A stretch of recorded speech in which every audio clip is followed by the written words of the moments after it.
Welcome to day 50 of the school year. Get to fill in that row. Another row of 10 days completed.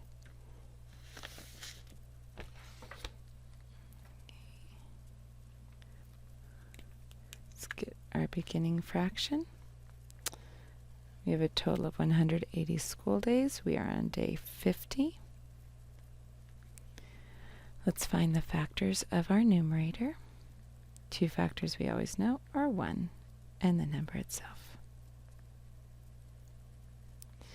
Okay, now we're going to use our divisibility rules to go in an orderly fashion so we don't miss any factors. So after 1 in order would be 2.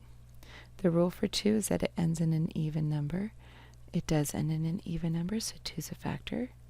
2 times 25, 25 times 2. Next we try 3. The rule for 3 is that we add the digits together. I get 5.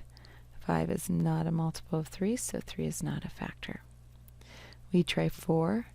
One thing to check for 4 is the second factor with 2 even? It is not, so 4 is not a factor. 48, 52. Those are the two factors of 4. Two multiples of 4 that are on either side of this one. You can't get 50.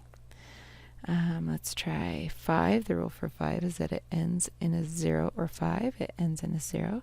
So 5 is a factor. 5 times 10, 10 times 5. Now we just have to check counting our natural numbers between 5 and 10. Next is 6. The rule for 6 is that both 2 and 3 are factors.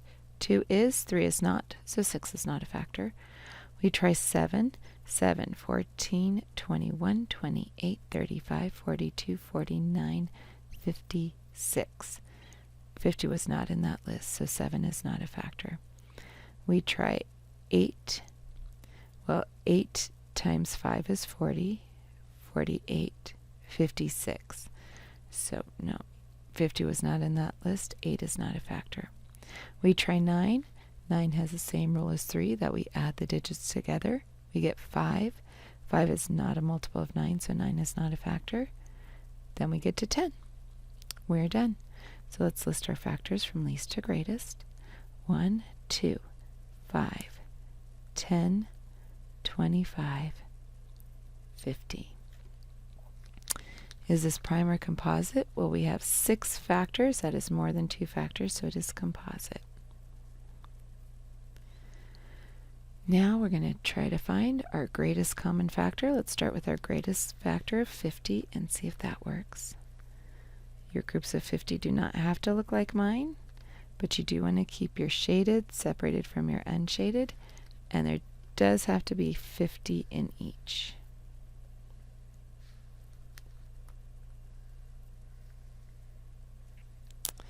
Well, I have 30 left over, so 50 did not work. It's not our greatest common factor. It is not a factor for 180, so it is not common. Let's try 25.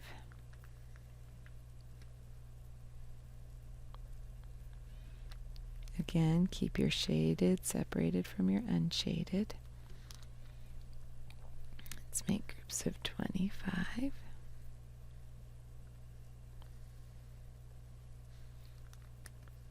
So I'm doing 20, and then I go halfway to get to 5, and there's my 25, and then 5 and 20.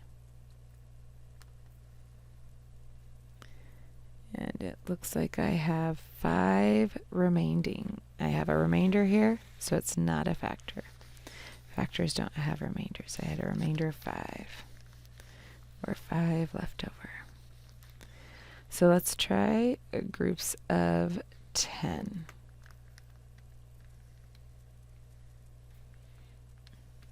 And still keep your shaded separated from your unshaded. Make sure there's 10 in each group.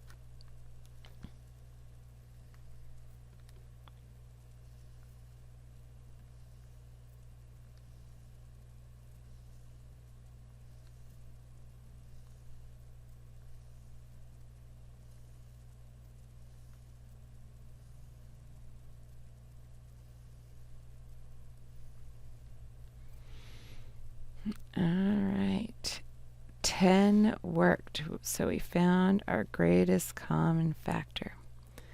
Let's see how many total groups of 10 we have. 1, 2, 3, 4, 5, 6, 7, 8, 9, 10, 11, 12, 13, 14, 15, 16, 17, 18. And how many are shaded in? 1, 2, 3, 4, 5. Okay, now that we've done our division with our model, let's go ahead and do the division with our algorithm.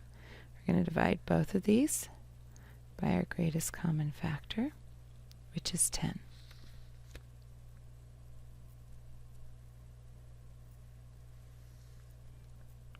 Okay, denominator and our numerator.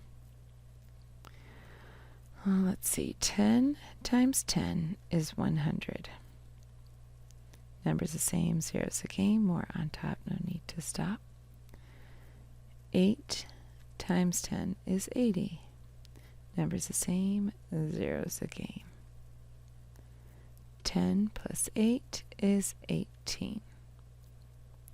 Now you may have already figured out that 18 times 10 is 180, because 10 just moves everything over a place. I want to show you that you still can get to the same answer in a different way. There's more than one way to get to that right answer. Okay, 5 times 10 is 50. Numbers the same, zeros a game. Now we still need to check divisor times quotient plus remainder, divisor times quotient plus remainder. Since our remainder for both is 0 and the identity property of addition says when you add 0 it stays the same, we don't actually need to add 0.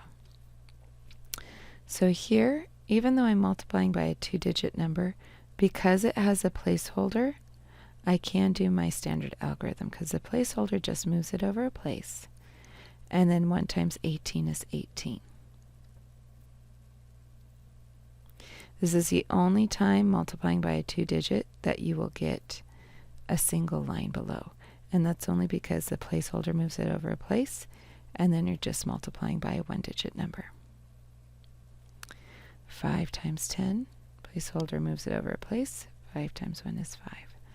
Placeholder just moves them over a place. Alright, so let's check. 180, that matches up here. 50, that matches up here in our dividends. So they both check. Our numerator is definitely 5, and our denominator is definitely 18. So let's go ahead and fill in our data collection page. We're still in trimester 1, week 11. Today is 10, 18, 19. And our fraction for today is 5/18.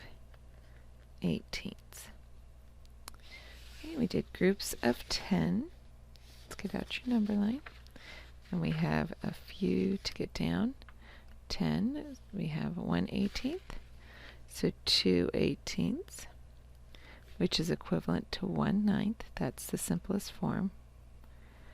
It's also equivalent to 4/36, 5/45, 10/90, and of course 20/180.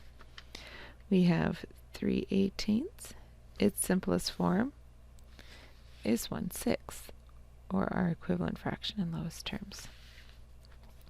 It's also equivalent to 5/30, 6/36, 10/60, 15/90, and 30/180.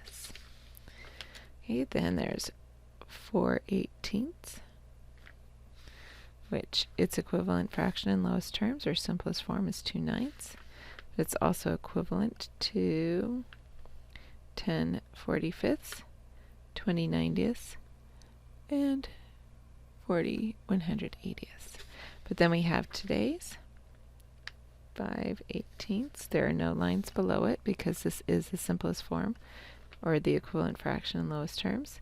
But there is 1 in the 5s. 5 is a common factor. And in the 2s, 2 is a common factor. And then today's beginning fraction, 50/180. All right, let's go ahead and put your number line away, erase your worksheet, and thank you for joining me.